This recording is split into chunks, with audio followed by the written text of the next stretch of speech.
Today, we're going to be spitting facts about the best draft classes from the 2021 NFL class. A lot of teams came out with a lot of value, but what teams came out with the most? That's what we're going to get into today. But going into the PSO top 5 list, going to give an honorable mention to the Jets. I think you had them in your top 5 because they did knock it out of what they should have done. They needed to obviously get a quarterback. They got Zach Wilson, who they were rumored to take the entire time. And they gave him what they didn't give Sam Darnold. They gave him some receivers and Elijah Moore. They gave him an offensive lineman and Elijah Vera Tucker, and they're making sure that they're going to put him in a better position than they put Sam Darnold. And so when you come out of your class with potentially 4 starting caliber players with those 3, along with Michael Carter, the running back that you covered, Anish, you're going to have a solid draft class. So 100%. Jets do get an honorable mention, but they don't make the top 5 because start our top 5 off, man. Let them know what we got. At number 5, we're going with Vic Fangio's Broncos. And last time we saw the Broncos relevant and the best they've ever been, Super Bowl caliber team, Super Bowl winning team,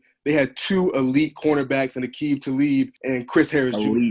So they went with their first pick with Patrick Surtain. And in today's NFL, you have to have elite cornerbacks. You need somebody to shut down the field when it really matters. And this guy's going to be as solid as it gets on the outside. He's a true technician, and bloodlines truly matter in the NFL, and you've seen that in this draft. We got Javonte Williams, and I love running backs going early in the second round because this guy has first-round talent, and he's a true running back that's slippery and strong, and that's a scary combo. And when you they gave him that AK-41 comparison with Alvin Kamara. Sure. Yeah, some say he's the best running back in this class. But to say he definitely has the talent to be the best running back in this class. And if you turn on the NC or the North Carolina film, it looks effortless for him out there on the field. So I just see him transitioning to the NFL very well. And number 3, they went with Quint Minarez. And if you look back at players like Ali Marpet, who was the starting guard on the Super Bowl winning Tampa Bay Buccaneers, you see these small school guys go to the Senior Bowl, and when you see them hold their own, they become solid players in the NFL. So I like them taking the flyer on him in the 3rd round. They went Jamar Johnson after that. He's a steal at this spot. He has 3rd-round caliber talent, and he has great ball skills. He truly willed the Indiana defense to what it was last year, and that really got that team going. And when you think about the Broncos' main strength on defense, it's at the linebacker position. They got A.J. Johnson and Josie Jewell. Those are 2 hard-nosed, run-stopping linebackers. And they went out and got Baron Browning, who's more of an athletic, all-over-the-field type player. So he brings flavor to that defense, and you need that player that can play inside the box and outside the box based off how the game is spread out today.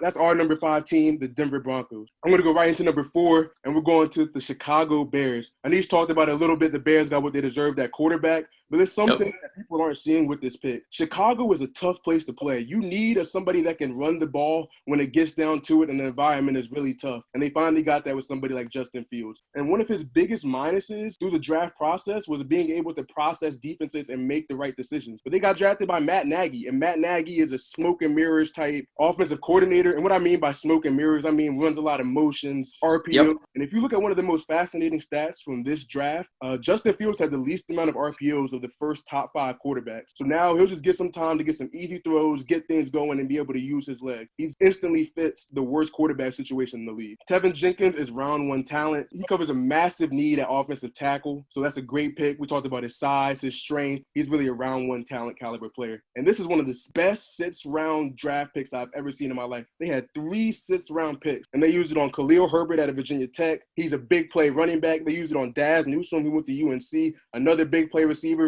And lastly, they used it on Thomas Grant, a cornerback out of Oregon, who I think can make some really good plays. That's how you get into the top 5. And as you were talking about with the environment for Justin Fields, I think when you were describing it, it's all about how it is known as the Windy City. It's not the easiest place to pass. It's not the easiest place to kick field goals. And getting that mobile quarterback that can make plays on the ground and not need to throw it in the air is really going to be a pro for them going forward. But getting into number 3, and it's Anish's favorite team, it's Cleveland Browns. I thought Cleveland, the city, won the draft because there were just so many mentions of the city, so much love shown toward the city overall. But as an organization, I thought the Browns knocked it out of the park, kind of like you covered, of getting JOK in the 2nd round. They were even considering him at the 26th overall pick, a do-it-all linebacker that can play all over the field. Greg Newsome, as you were saying, only allowed 12 catches in his junior year. Crazy lockdown coverage. And that's their biggest need, and they covered it in that 1st round. Great pickup. And then they need another slot guy next to Odell Beckham and Jarvis Landry. Who do they get? Anthony Schwartz, a guy that can be a plug-and-play guy from day one,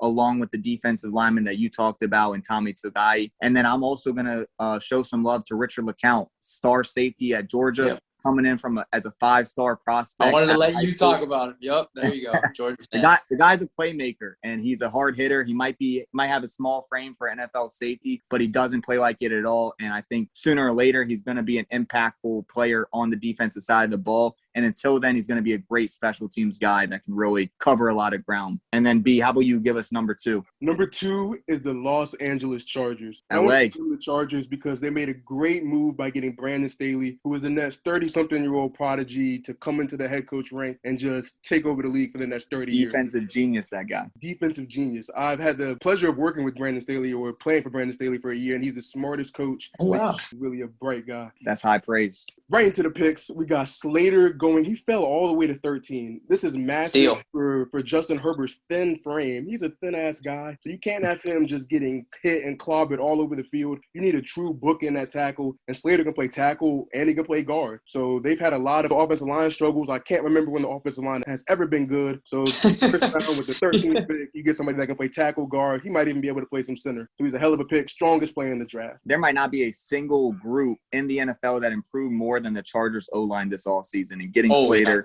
adding Corey Linsley, adding Matt Filer, and I think they added O'Day Aboshi, or I might butcher the last name. I mean, this line is literally it's great. I love it. Yeah, just to solidify that O-line is going to be huge for Herbert, and glad you touched on that, B. They did a great job of surrounding their franchise quarterback with some actual protection. That's what you have with young players. But number 2, like I talked about earlier with Surtain and Bloodlines, we got Asante Samuel, and this is a home run pick. He only fell to the second round just because he's a little undersized. But size won't deny first-round film. And guess what? He's 5'10", just like his dad was, and we saw how his career turned out. He'll ball out for this defensive head coach. I love the pick in the second round. And then the third round, it might be a surprise to some people, but Josh Palmer is a hell of a player. His production has not matched his talent, and that's not his fault, though. He clearly has route running, hands, and the body control of an elite receiver. Now, will he get to elite status one day? Probably not. But I think this is a great pick in the third round. I think he has the makings to be able to get open over and over and over again. And he went crazy at the Senior Bowl and one-on-ones and showed the scouts what he could really do. And even if you go back and ask Patrick Surtain if he's a good player, I guarantee you he will tell him, because he had that one long touchdown on him. And I'm sure go watch the tape against Pat Surtain. But that's what I got with the number 2 team, the Chargers. Rob, go ahead and take it away with our top squad. All right, so number 1, ladies and gentlemen, have all been waiting for. It was actually Anisha's number 5, and that's in Foxborough, New England Patriots.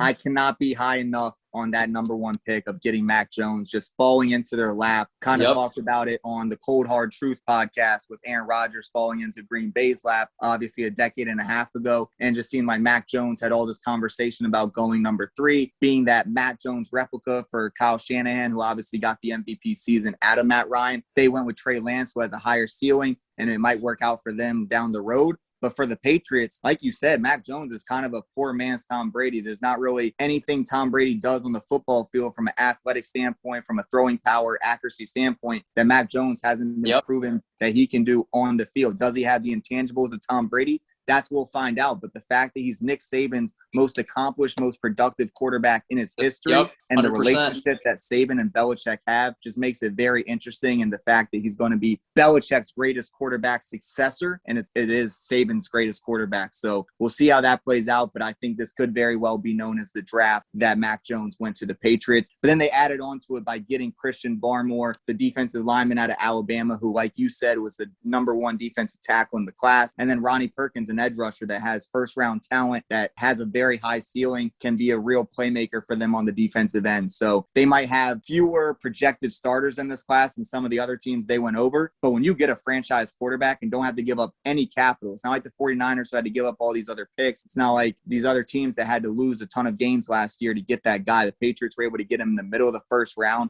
and he can be an instant player if they choose to play him this year, or if they let Cam Newton play and Mac Jones takes over. It almost seems like this could be the second coming, and Mac Jones could really be the next guy to bring them to title contention. I love the list. I think every pick you guys answered was true and true. I love the analysis on Mac Jones. I think Mac Jones, the intangibles, it's similar pedigree because, he's been in these big games and, they were asked to throw him into the fire. He played behind Jalen Hurts, played behind Tua Tagovailoa, and then they throw him out, 2020 and say, hey, go win us a national championship. And he says, watch this, throw 5 touchdowns, the biggest game of his life. So he's got those type of intangibles. Let's see if they translate. Obviously, he needs to work a little bit on progressing reads past the first primary option, but his placement throws are on point. I love the Mac Jones pick, and also you guys' analysis on every other player that you guys did. Hands down, I agreed with. I think the Bears analysis too on Justin Fields, I agreed with.